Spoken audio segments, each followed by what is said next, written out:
कक्षा 9वीं की गणित का अध्याय 1 की प्रश्नावली 1.2 का पहला क्वेश्चन यहाँ पर यह कह रहा है, नीचे दिए गए कथन सत्य है या असत्य है। आपको नीचे कुछ कथन दिए हुए हैं, ये नीचे दिए गए कथन सत्य है मतलब सही है या फिर असत्य है, असत्य यानी या फिर गलत है। कारण के साथ अपने उत्तर दीजिए, मतलब कि आपको यहाँ पर उत्तर बताना है कि नीचे जो कथन दिए गए वो सही है या गलत है, और साथ ही साथ आपको कारण भी लिखना है। देखिए पहला कथन क्या दिया है, पहला कथन दिया है प्रत्येक अपरिमेय संख्या एक वास्तविक संख्या होती है। क्या प्रत्येक अपरिमेय संख्या एक वास्तविक संख्या होती है? क्या प्रत्येक अपरिमेय संख्या एक वास्तविक संख्या होती है? सत्य है ये कथन, हाँ सही बात है, प्रत्येक अपरिमेय संख्या एक वास्तविक संख्या होती है। क्योंकि वास्तविक संख्या के अंदर, वास्तविक संख्या को रियल नंबर बोलते हैं और वास्तविक संख्या के अंदर अपरिमेय संख्या भी आती है और परिमेय संख्या भी आती है, दोनों संख्या शामिल होती है। वास्तविक संख्या रियल नंबर आर्ट्स के अंदर अपरिमेय संख्या भी शामिल होती है और परिमेय संख्या भी शामिल होती है। तो देखो दिया गया कथन सत्य है, चूंकि वास्तविक संख्या अपरिमेय और परिमेय दोनों संख्याओं का समूह होता है। वास्तविक संख्या परिमेय और अपरिमेय संख्याओं का समूह होता है। मतलब कि जो कथन दिया गया है प्रत्येक अपरिमेय संख्या एक वास्तविक संख्या होती है, यह कथन सत्य है। क्योंकि वास्तविक संख्या अपरिमेय संख्या वास्तविक संख्या होती है और परिमेय संख्या भी क्या होती है, वास्तविक संख्या होती है। अब दूसरा कथन यहां पर क्या कह रहा है, देखिए प्रत्येक अपरिमेय संख्या एक वास्तविक संख्या होती है, ये तो हो गया हमारा ना। अब दूसरा कथन क्या कह रहा है, दूसरा कथन है एक संख्या रेखा पर स्थित प्रत्येक बिंदु कर्णी एम के रूप में होता है, जहां की एम एक प्राकृत संख्या होती है।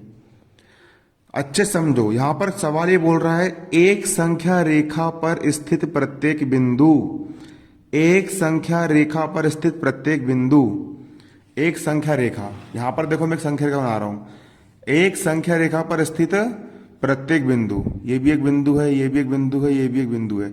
एक संख्या रेखा पर स्थित प्रत्येक बिंदु, एक संख्या रेखा पर स्थित प्रत्येक बिंदु कर्णी एम के रूप में होती है, कर्णी एम के रूप में होती है, जहां की एम एक प्राकृत संख्या है, जहां की एम एक प्राकृत संख्या है।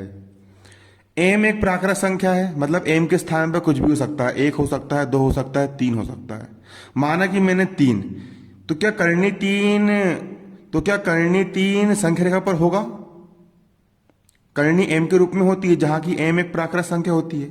देखो दिया गया कथन असत्य है मतलब गलत है, जो कथन ऊपर दिया गया है गलत है, क्योंकि तीन एक वास्तविक संख्या तो है परंतु ये किसी भी प्राकृत संख्या का वर्गमूल नहीं है। देखो आपको पता है संख्या रेखा पर क्या होता है, संख्या रेखा पर एक दो तीन, संख्या रेखा पर तीन तो होता है और तीन वास्तविक संख्या भी और परिमेय संख्या भी है, लेकिन तीन जो है वो किसी भी प्राकृत संख्या का वर्गमूल नहीं है। तीन किसी भी प्राकृत संख्या का वर्गमूल नहीं है। तीन किसी भी प्राकृत संख्या का वर्गमूल है क्या? नहीं है। तीन किसी भी प्राकृत संख्या का वर्गमूल नहीं है, परंतु ये किसी भी प्राकृत संख्या का वर्गमूल नहीं है। तीन एक वास्तविक संख्या है परंतु ये किसी भी प्राकृत संख्या का वर्गमूल नहीं है।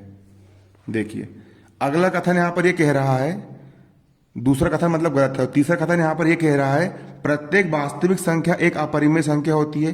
क्या प्रत्येक वास्तविक संख्या, हर एक वास्तविक संख्या एक अपरिमेय संख्या होती है?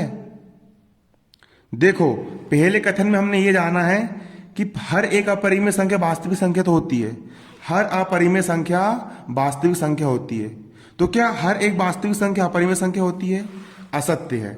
यह कथन क्या है? असत्य है। यह कथन असत्य है, चूंकि तीन एक वास्तविक संख्या है। चूंकि तीन क्या है? चूंकि तीन एक वास्तविक संख्या है, तीन वास्तविक संख्या है, तीन वास्तविक संख्या रियल नंबर्स है, लेकिन तीन अपरिमेय संख्या नहीं है। तीन अपरिमेय संख्या है क्या? नहीं है, जबकि तीन परिमेय संख्या है।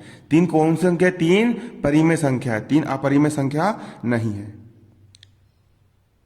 मतलब कि देखो जो वास्तविक संख्या होती है, जो रियल नंबर्स होता है, वास्तविक संख्या में अपरिमेय संख्या भी शामिल होती है और परिमेय संख्या भी शामिल होती है। मतलब कि हर एक अपरिमेय संख्या वास्तविक संख्या होगी, हर एक परिमेय संख्या वास्तविक संख्या होगी, लेकिन हर एक वास्तविक संख्या अपरिमेय संख्या नहीं होगी।